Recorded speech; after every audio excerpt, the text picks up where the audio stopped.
6 పనులు ఉదయం పూట అస్సలు చేయకూడదు. ఉదయం పూట ఈ పనులు చేస్తే మీ సంపద అంతా ఖాళీ అయిపోతుంది. ఉదయం పూట 6 పనులను ఆపకపోతే ఆరోగ్యానికి ముప్పే. నమస్కారం, welcome to Vardhan Ayurveda YouTube channel. మనం ఉదయం లేవగానే ఈ రోజంతా చాలా ఎనర్జెటిక్గా ప్రొడక్టివ్గా ఉండాలి అని అనుకుంటూ ఉంటాం. కానీ కొన్నిసార్లు అస్సలు అలా ఉండలేకపోతాం. పైగా ఆ రోజంతా బద్ధకంగా చిరాగ్గా ఉంటాం. దీనికి కారణం ఉదయం పూట మనం చేసే పనులే. ఆరోగ్యంగా జీవించడానికి మార్నింగ్ రొటీన్ అనేది చాలా కీలకం. నిజానికి ఉదయం పూట మనం చేసే కొన్ని పనులే మన ఆరోగ్యాన్ని నిర్ణయిస్తాయి. అందువల్ల మనం ఉదయం పూట కొన్ని అలవాట్లను మార్చుకోవాలి. ఎందుకంటే ఈ దీర్ఘకాలిక అలవాట్ల వల్ల మన ఆరోగ్యమే క్షీణిస్తుంది. మొదటిది సూర్యోదయం తర్వాత లేవడం. ఆరోగ్యంగా ఉండాలంటే ఉదయం పూట చేయకూడని పనుల్లో మొట్టమొదటి పని బ్రహ్మముహూర్తం లేదా సూర్యోదయం తర్వాత లేవడం. రాత్రి 2 గంటల వరకు ఫోన్ చూసి ఉదయం 10ంటికి లేవడం ఈ జనరేషన్ వాళ్ళకి బాగా అలవాటైపోయింది. ఇది వారి శారీరక ఆరోగ్యంతో పాటు మానసిక ఆరోగ్యాన్ని కూడా ఘోరంగా దెబ్బతీస్తుంది. అందుకే ఉదయం త్వరగా నిద్ర లేవాలి. అందరూ చెబుతారు ఉదయం పూట త్వరగా లేవాలని, కానీ బ్రహ్మముహూర్తానికి నిద్ర లేవాలి అని బహుశా ఎవ్వరూ చెప్పి ఉండకపోవచ్చు.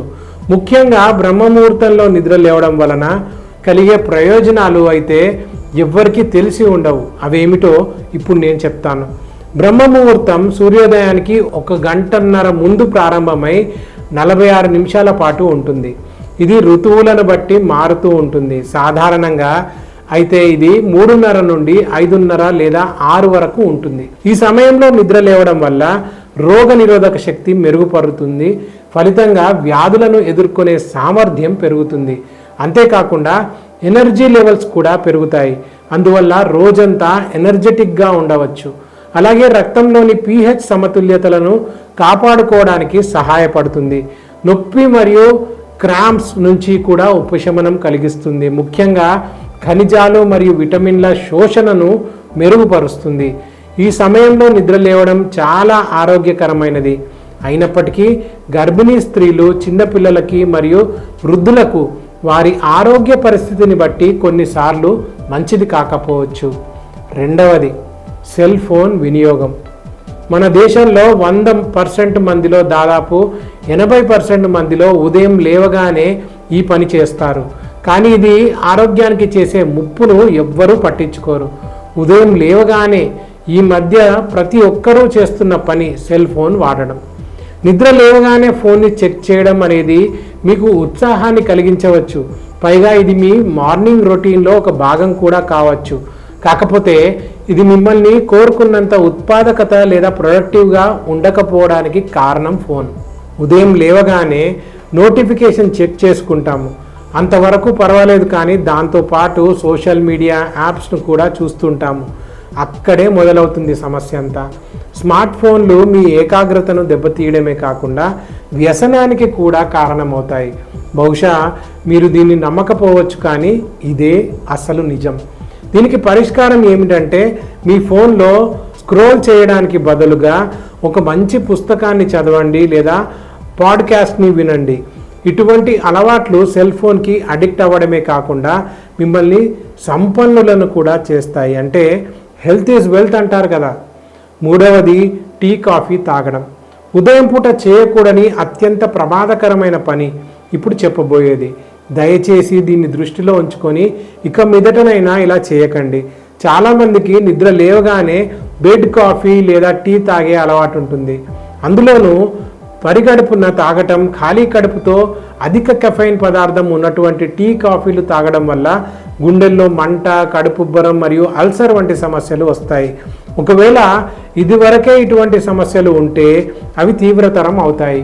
ఎందుకంటే టీ, కెఫైన్లలో ఉండే యాసిడ్ పొట్టలోని జీర్ణాశయానికి ఆటంకం కలిగిస్తుంది.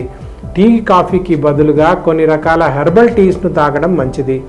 ఇవి శరీరాన్ని డీటాక్స్ చేయడంతో పాటు ఇతర ప్రయోజనాలను కూడా అందిస్తాయి. నాలుగవది బ్రేక్ఫాస్ట్ను స్కిప్ చేయడం. చాలామంది ఉదయం లేటుగా లేచి హడావిడిగా తయారయ్యి బ్రేక్ఫాస్ట్ లేదా అల్పాహారం తినకుండానే బయటికి వెళ్ళిపోతూ ఉంటారు. ఇది ఆరోగ్యాన్ని దెబ్బతీస్తుంది. ఎందుకంటే ఇది రోజు మొత్తంలో అత్యంత ముఖ్యమైన భోజనం. బ్రేక్ఫాస్ట్ చేయకపోవడం అనేది ఇన్సులిన్ నిరోధకతతో ముడిపడి ఉంటుంది. అందువల్ల టైప్ 2 డయాబెటీస్ వచ్చే ప్రమాదం ఉంటుంది. అలాగే ఉదయం తినకపోవడం వల్ల విపరీతమైన ఆకలి కారణంగా మధ్యాహ్న భోజనంలో ఎక్కువగా అధిక కొవ్వులు, తక్కువ పోషకాలు ఉన్న ఆహారాన్ని తీసుకుంటూ ఉంటారు. ఫలితంగా రకరకాల రోగాల బారిన పడుతూ ఉంటారు. అందువల్ల బ్రేక్ఫాస్ట్ని స్కిప్ చేయకూడదు.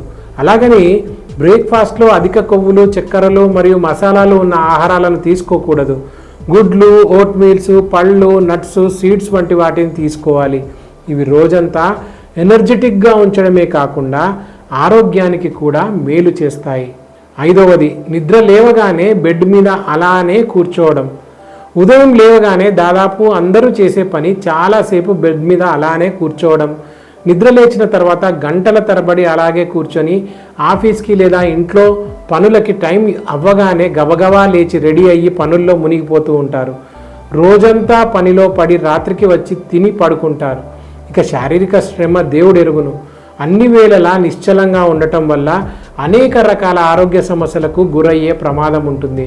శారీరక శ్రమను పెంచడం వల్ల అనారోగ్యకరమైన బరువు పెరగడం మరియు ఊబకాయం, గుండెపోటు, స్ట్రోకు, కొన్ని రకాల క్యాన్సర్స్, ఆస్తమా, శ్వాస సమస్యలు, బోలు ఎముకల వ్యాధి, ఒత్తిడి, ఆందోళన మరియు నిరాశ వంటి మానసిక సమస్యల వంటి ఆరోగ్య సమస్యల ప్రమాదాన్ని తగ్గించవచ్చు.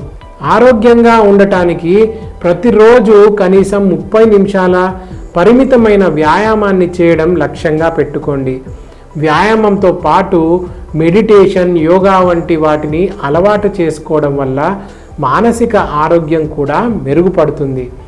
6వది, ఉదయం లేవగానే నీళ్లు తాగకపోవడం. చివరిది అస్సలు స్కిప్ చేయకండి. ఎందుకంటే 100లో దాదాపు 50% మంది దీన్ని పాటించరు. అదే ఉదయం లేవగానే నీటిని తాగడం. మనం పడుకున్నప్పుడు రాత్రంతా మన శరీరం డీహైడ్రేట్ అవుతుంది. దీనివల్ల తలనొప్పి, కళ్ళు తిరగడం, రక్తపోటు తగ్గడం, హృదయ స్పందన రేటు పెరగడం మొదలైన వాటికి దారితీస్తుంది.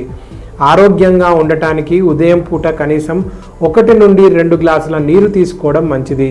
ఇలా తీసుకోవడం వల్ల చర్మాన్ని హైడ్రేటెడ్గా ఉంచడమే కాకుండా కేశ నాళికల లేదా క్యాపిలరీస్ యొక్క రక్త ప్రవాహాన్ని మెరుగుపరుస్తుంది. ముఖ్యంగా మలబద్ధకం సమస్యతో బాధపడేవారు ఇది చక్కటి ఉపశమనాన్ని కలిగిస్తుంది. ఒక్కొక్కరి మార్నింగ్ రొటీన్ ఒకలా ఉంటుంది. మరి మీ రొటీన్ ఏంటో కింద కామెంట్స్లో చెప్పండి. ఒకవేళ మీ అలవాట్లు వీటిని పోలి ఉంటే, వీటిని మార్చుకుంటే రోజంతా ఎంతో ఉల్లాసంగా, ఉత్సాహంగా మరియు ప్రొడక్టివ్గా ఉండవచ్చు. ముఖ్యంగా ఆరోగ్య సమస్యలను దూరంగా ఉంచవచ్చు. ఇటువంటి ఆరోగ్యకరమైన అలవాట్లు కలిగి ఉన్నప్పటికీ కూడా ఆరోగ్య సమస్యలతో బాధపడుతుంటే దుష్ప్రభావాలను మరియు సర్జరీలను దూరంగా ఉంచి శాశ్వత విముక్తిని అందించే ఆయుర్వేద చికిత్సను ఎన్నుకోండి. ఎందుకంటే ఇది ప్రకృతి నుండి సహజంగా ఉద్భవించింది కాబట్టి ఎటువంటి దుష్ప్రభావాలను కలిగించదు. అలాగే వ్యాధిని మూలాల నుండి నయం చేస్తుంది. మీరు కూడా ఇటువంటి ఉత్తమమైన ఆయుర్వేద హాస్పిటల్ కొరకు చూస్తున్నట్లయితే వర్ధన్ ఆయుర్వేద మీకు గొప్ప ఎంపిక. ఎందుకంటే అన్ని రకాల చికిత్సలకు 2 రాష్ట్రాల్లో గత 25 ఏళ్లుగా 7 లక్షల మందికి మెరుగైన చికిత్సలను అందించారు. పైగా 3 లక్షల వెన్ను మరియు కీళ్ల మార్పిడి సర్జరీలను నివారించారు. మరి ఇంకెందుకు ఆలస్యం? మీరు కూడా వచ్చి మీకున్న సమస్యల నుండి శాశ్వత విముక్తిని పొందండి. ఇలాంటి మరింత విలువైన సమాచారం కోసం మా వర్ధన్ ఆయుర్వేద యూట్యూబ్ ఛానల్ను సబ్స్క్రైబ్ చేసుకోవడం మర్చిపోవద్దు.